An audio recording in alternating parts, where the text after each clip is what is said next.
नमस्कार सर, मेरा नाम राजू है।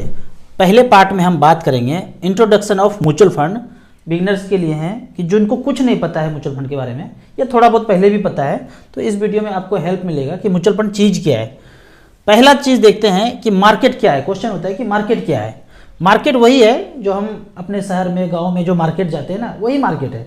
मान लेते हैं कि एक स्वीट्स का दुकान है, अच्छा खासा चलता है, सारे शहर का लोग वहीं मिठाई खरीदते हैं। आसपास के शहर से भी, दूर दूर से, इतना नाम है उनका मिठाई का दुकान, हर शहर में होता है एक मिठाई का दुकान ऐसा होगा। दूर दूर से आते हैं, घर जाना है, बेटी के पास जाना है, दामाद के पास जाना है, वहीं से मिठाई उठा के ले जाएंगे। तो इस तरह से उनका खूब धड़ल्ले से स्वीट्स का दुकान चलता है। तो इनके बेटे को आइडिया आता है कि दूर दूर शहर से आ रहा है लोग, क्यों नहीं हम इस शहर में भी दुकान खोल दें, यहाँ भी खोल दें, इधर से भी आता है, इधर से भी आता है, सब जगह एक एक दुकान, 10 दुकान खोल देते हैं। पर ये कहता है कि हम अपने पैसे से दुकान नहीं खोलेंगे। वो लोगों को बोलता है अपने शहर में कि 1-1 करोड़ रुपया सब दो, 10 करोड़ रुपया जब मेरे पास हो जाएगा मैं 10 दुकान खोलूंगा, और जितना भी प्रॉफिट होगा उसमें 50% मेरा और 50% आप लोगों का, 50% हिस्सेदारी मैं अपने दुकान का बेचता हूँ। तो उस शहर के लोग जो जानते हैं कि भाई ये तो 50-60 साल से दुकान चल रहा है, यही काम है, इनके दादाजी भी यही किए, पापा जी भी यही किए, ये भी खुद कर रहे हैं, तो 50% हिस्सेदारी बेचना चाह रहे हैं। तो जिनके पास पैसा है वो बोलते हैं ठीक है, 1-1 करोड़ रुपया दिया, 1-1 करोड़ रुपया में 10 दुकान खुल गया, एक दुकान में 1 करोड़, ऐसे करके 10 दुकान 10 करोड़ में खोल दिया। अब 5 लाख रुपया प्रॉफिट हुआ एक महीने में एक दुकान से, तो 2.5 लाख रुपया वो खुद रख लेगा जो ये तामझाम आइडिया लगाया है, चलाया है, और 2.5 लाख रुपया अपने शेयर होल्डर को बांट देगा। जिसने 1 करोड़ रुपया लगाया है वो 2.5 लाख रुपया उसको चला जाएगा। तो इस तरह से करके शेयर चलता है, दुकान चलता है। आप यहाँ पे सोचेंगे कि ये पैसा आ कहाँ से रहा है, ये पैसा लोगों का ही है। आम लोगों ने जो खरीदा है स्वीट्स, वहीं से ये 5 लाख रुपया प्रॉफिट हुआ, 2.5 लाख रुपया इसने रखा, 2.5 लाख रुपया उसने रखा। तो अंत में जो मेन चीज़ है वो मेन है आम आदमी जो खरीद रहा है मिठाई। तो इस तरह से करके आज जो आप जानते हैं कि हल्दीराम चल रहा है, या मारुति चल रहा है, रिलायंस चल रहा है, हीरो होंडा चल रहा है, वो कभी ना कभी लोगों से पैसा लिया था।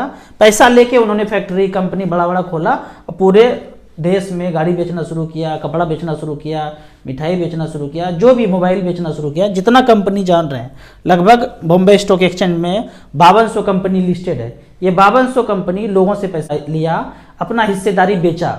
अब जो प्रॉफिट होगा, हिस्सेदारी मतलब शेयर मतलब हिस्सेदारी, जितने पोर्शन में, जितने रेशियो में उन्होंने पैसा लिया है, जिस परसेंटेज में, उतना ही परसेंटेज में उनको जो भी मुनाफा होगा वो हिस्सेदारी उनको देना ही पड़ेगा। अब यहाँ पे सेंसेक्स का बात करते हैं। जैसे ही सेंसेक्स कोई बोले ना, तो एकदम ये नहीं समझना क्या चीज हो गया। सेंसेक्स मतलब 30 कंपनी का टोकरी, एक टोकरी है जिसमें 30 कंपनी है, वो 30 कंपनी है। ये 30 कंपनी 79 में एक बास्केट बनाया, 30 कंपनी जो टॉप का अमीर कंपनी है उस बास्केट में रखा, और उसका वैल्यू उस समय 79 में 100 रखा।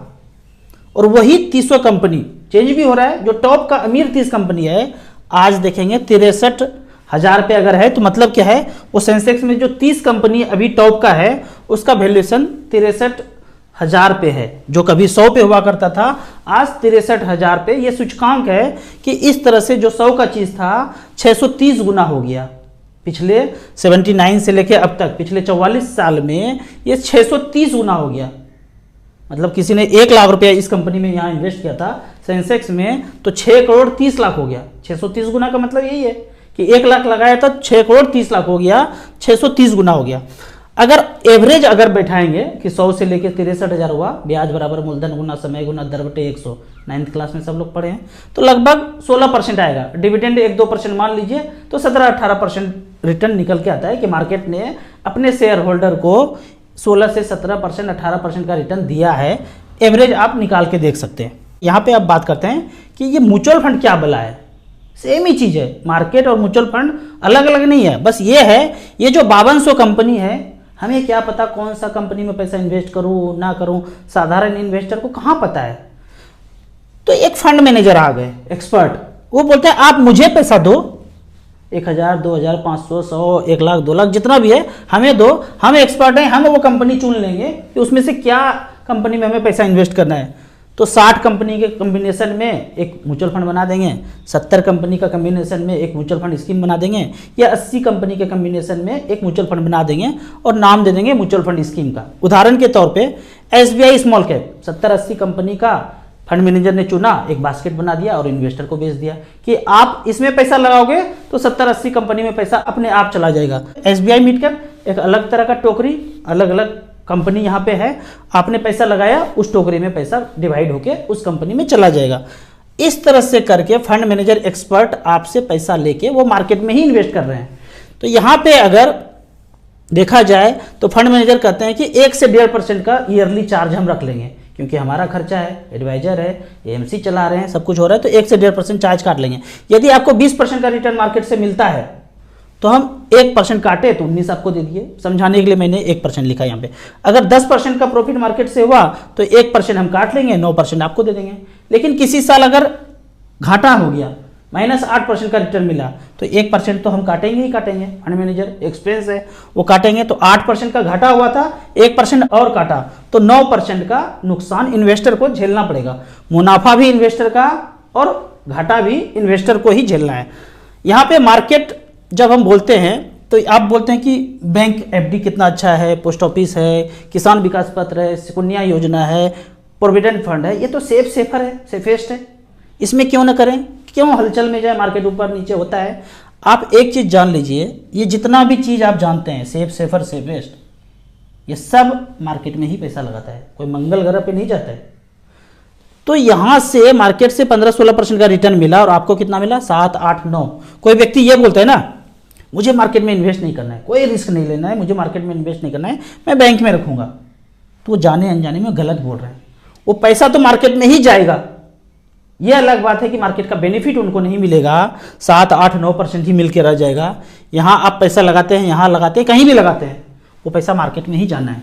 तो कोई ये व्यक्ति बोले कि मैं मार्केट में नहीं लगाऊंगा, नहीं लगाओ।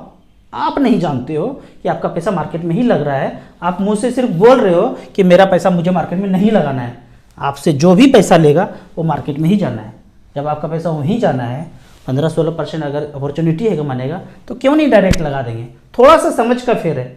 आप 10 साल 15 साल FD करके छोड़ देते हैं या इंश्योरेंस प्रोडक्ट में लगा के छोड़ देते हैं, तो बेहतर है कि म्यूचुअल फंड SIP में धीरे धीरे करके पैसा लगाएंगे तो इतना रिटर्न हमें मिल सकता है। अब आगे बढ़ते हैं। लोगों का कहना होता है कि सेंसेक्स तो इतना बढ़ गया, 63,000 हो गया, अब कितना बढ़ेगा, इस लेवल से थोड़ी इन्वेस्ट कर सकते हैं, अब कहाँ बढ़ेगा। तो एक चीज़ जान लीजिए, आज से 5 साल के बाद सेंसेक्स क्या होगा ये मैं बताने जा रहा हूँ, और उसके 5 साल के बाद सेंसेक्स क्या होगा, इसका कैलकुलेशन सिंपल है। आज 63,000 दिख रहा है, 5 साल के बाद जो रिटर्न है 15, 16, 17%, 15% कैलकुलेट कर लीजिए। 63,000 5 साल 15%, इस 63,000 का जो सेंसेक्स आज दिख रहा है लगभग 1,20,000, 1,25,000 इस तरह से दिखेगा ही दिखेगा। 10-15% ऊपर नीचे दे दीजिए आप, कभी भी मार्केट में भूचाल आ जाता है। फिर कहेंगे कि 10 साल के बाद कितना होगा, तो 10 साल के बाद आज जो 63,000 सेंसेक्स चल रहा है लगभग 2.5 लाख पे होगा। पूरा ग्रोथ जो है ना, पृथ्वी पे जितने लोग हैं इसी रेट से ग्रोथ हो रहा है। लगभग 6-7% इन्फ्लेशन है, इतना ही ग्रोथ है, दोनों को जोड़ेंगे तो मार्केट का रिटर्न 15-16% मिलेगा। तो 63 हो जाए, 2 लाख हो जाए, 4 लाख हो जाए, आदमी तो बढ़ता ही रहेगा ना, गिरेगा नहीं। जब बढ़ते रहेगा कुछ ना कुछ तो खरीदेंगे, कहीं ना कहीं तो पैसा जाएगा, किसी ना किसी कंपनी में तो पैसा जाएगा। यदि सब लोग कुछ ना कुछ खरीदना बंद कर दे तो कंपनी धराशायी होगा, लेकिन ऐसा होगा नहीं, कुछ ना कुछ तो आप खरीदेंगे। तो अगर खरीदेंगे, आपका पैसा कहीं ना कहीं जाता है तो मार्केट इसी तरह से बढ़ता रहेगा। यदि इंडिया में म्यूचुअल फंड का बात करें तो ये है बैंक और ये है म्यूचुअल फंड। बाहर के कंट्री में, जो डेवलप्ड कंट्री है US वगैरह में, म्यूचुअल फंड में 80 से 90% लोगों का पैसा वहाँ इन्वेस्टेड है और बैंक में 10-20%, इससे भी कम। लेकिन भारत में उल्टा है, भारत में बैंक में 80-90% पैसा लोग जमा करके रखा है और म्यूचुअल फंड में 10%, 12%, 15%, 20% के नीचे ही है। तो कितना अपॉर्चुनिटी है लोगों का पैसा यहाँ पे जाने के लिए।